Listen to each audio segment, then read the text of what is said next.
President Davenport, welcome the new interim, but we hope more than interim president of the University of Cincinnati. President Davenport, wherever you are, she was here a minute ago. And I met the student body president and vice president, the famous Duncan Phelps team. Mr. Duncan is from my hometown of Mansfield, Ohio. So welcome, Mr. Phelps, Ms. Duncan. I'm sorry, I goofed up. All right. So, and it's my honor in a moment to introduce, one of my favorite moments of this campaign in the primary was to stand with the former president, William Jefferson Clinton. Hillary was campaigning somewhere else then.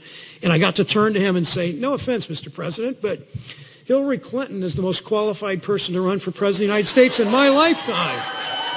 And I mean, really, who could argue with that, right?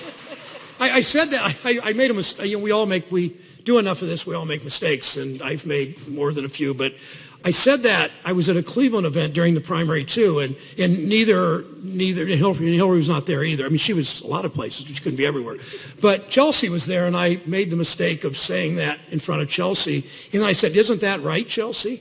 And it probably was. She was very gracious. And I know she agrees that she's the most qualified, but I don't need to go any further than that. So thank you for your work and your commitment to do voter registration. This race is one person at a time.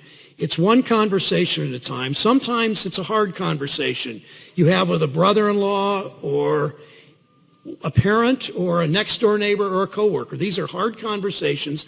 They were hard in 2008. We had those conversations. We won that race in 2012, one vote at a time. We're going to win this race one vote at a time. And your work is especially important when it comes to get out the vote. We know if people vote in large numbers, there's no doubt that she's the next president of the United States. There is no doubt. We also know what makes your work so important. We also know that we had a Supreme Court with a wink and a nod that attacked voting rights more than any time in the last 6 decades. We know that for sure. And when they did that, we saw these right-wing state legislatures in Texas, in North Carolina, and shamefully, amazingly, in our state, 110 miles up the road, roll back voting rights and attack voting rights. And you know, they know, the right wing knows they can't win in the marketplace of ideas, and they know they can't win in the arena of political organizing, so they attack voting rights. That's why they do it. They do redistricting, they do gerrymandering, they do all kinds of extreme anti-voting rights, they eliminate Golden Week, they do all the kinds of things that have worked for years in this country. And let me tell you how it used to be in Ohio, because I always look forward as Secretary Clinton does. I don't want to dwell on the past, I want to learn from the past, but how it used to be in Ohio and how it could be in Ohio. 30 years ago, some of you aren't old enough to remember this, but I was Secretary of State of this state. And we did a number of things. We set up voter registration at high schools. We set up voter registration at the Bureau of Motor Vehicles. We set up voter registration at food banks. We set up voter registration at unemployment offices. We set up voter registration place after place. I asked a number of utility companies in the state to include voter registration forms in their billings that they send out once a month, register to thousands of people that way. We even got McDonald's Corporation to agree to print 1 million voter registration tray liners.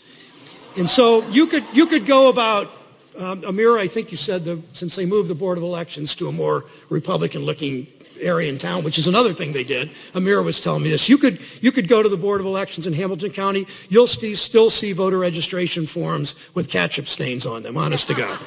So that is why your work is so important in registering voters and getting people out to vote. That's why I'm thrilled to be here. I'm thrilled to be with my friend Secretary Clinton. A real quick personal note. I was lucky enough my first year in the Senate to be assigned an office on the 4th floor of Russell. I mean, I would have been happy to be in Bethesda. I was just lucky enough. But I was assigned across the hall was the junior, she was always the junior senator. She was the better senator, but the junior senator from New York, because she got there second. But I was assigned across the hall from her, and one day, I was telling Secretary Clinton, remind her of this the other day, I was in committee with her, and in this committee to my left sat Barack Obama and Hillary Clinton in our Health, Education, Labor, Pension Committee. And I got in a bit of a back and forth with Senator Orrin Hatch. And Hillary took a little memo pad and wrote a little note, and she said, Sherrod, tell Senator Hatch you want to go see him and talk about this with him and get to know him better. And it always, Secretary Clinton's always been a progressive that likes to get things done.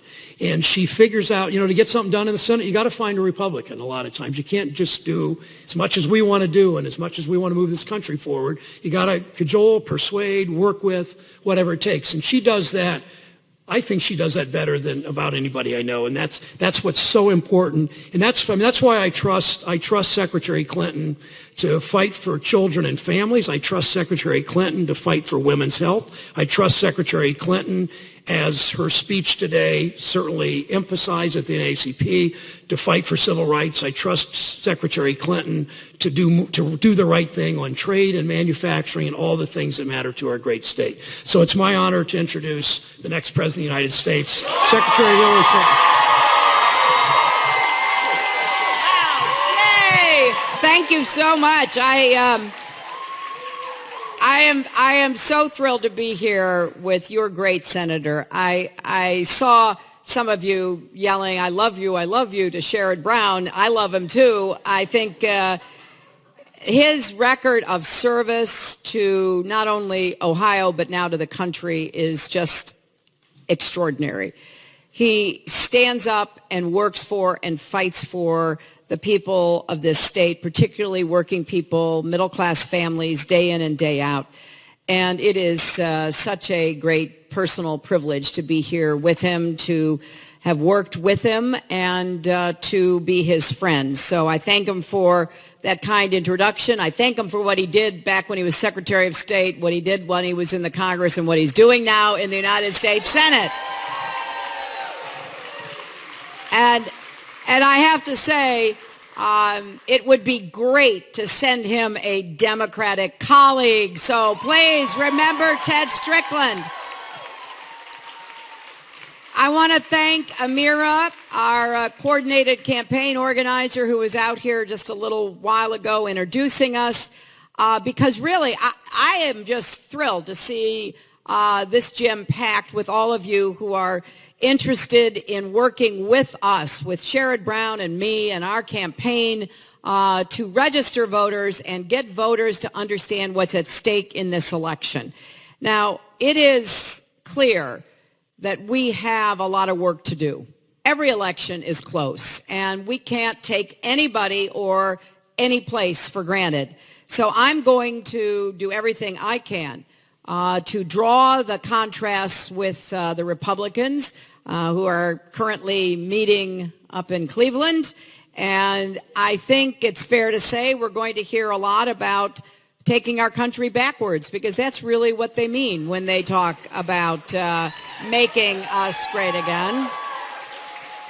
Donald Trump and his vice presidential candidate and his team want to roll back the hard-won progress that we have made in our nation. And a lot of Americans are upset about that. And they are asking, what can I do? What can I do to stop this dangerous, divisive candidate from getting within 1,000 miles of the White House? Well, I can tell you it is not enough to yell at your TV screen. It is not enough to send a nasty tweet. That is not enough. You have to get registered and get out to vote in November.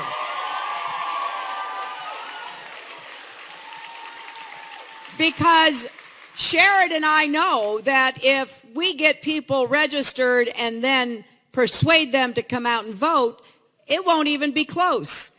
Because we know what the vast majority of Americans want. They want a positive future.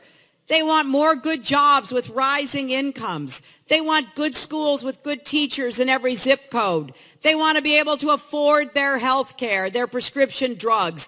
They want us to honor the fact that we are a nation of immigrants because it makes us stronger in our diversity. And they want us to respect and support our police officers while bringing about criminal justice reform to make sure that we don't have any more tragic killings. I mean, our nation experienced another horrific tragedy yesterday in Baton Rouge, and I spoke about it at length at the NAACP, where both Sherrod and I appeared earlier today. Now, it was so heartbreaking to see another American city affected by this terrible gun violence that took, in this case, the lives of officers, just like it was in Dallas, just like before that, the two gentlemen in Baton Rouge and in Minneapolis who died in police encounters. This must stop. We are better than this. And we need to work together to deal with the complex of problems. We need to put ourselves in the shoes of African-American families whose young people go out and they worry that they're not going to come back safely. And we need to put ourselves in the shoes of our police officers who kiss their kids and their spouse goodbye in the morning and go out and put themselves in danger for us. And we need to put ourselves in the shoes of every person in this country who has lost a loved one to gun violence. Congress has done nothing. And it's not just guns. Congress has failed to address so many of the important issues that we face. That's why this election, no matter what issue you care about, and if we had time, every one of you could tell us what you care about. Every single one of you.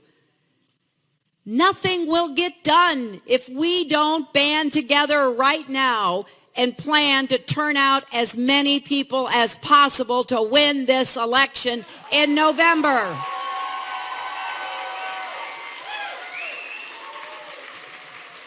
So that's why I'm here, because today our campaign is launching a nationwide drive to get more than 3 million Americans to register and commit to vote in the election.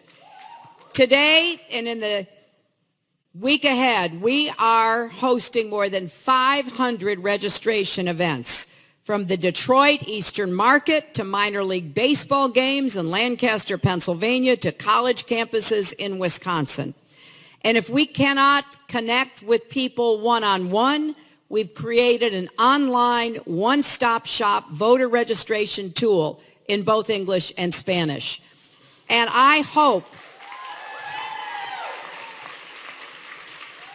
each and every one of you will follow through on your commitment to volunteer to help launch this campaign, to get the momentum going, to get others to sign up for a voter registration shift with our organizers here today. They're holding clipboards. That's how you can identify them. Look at all the clipboards.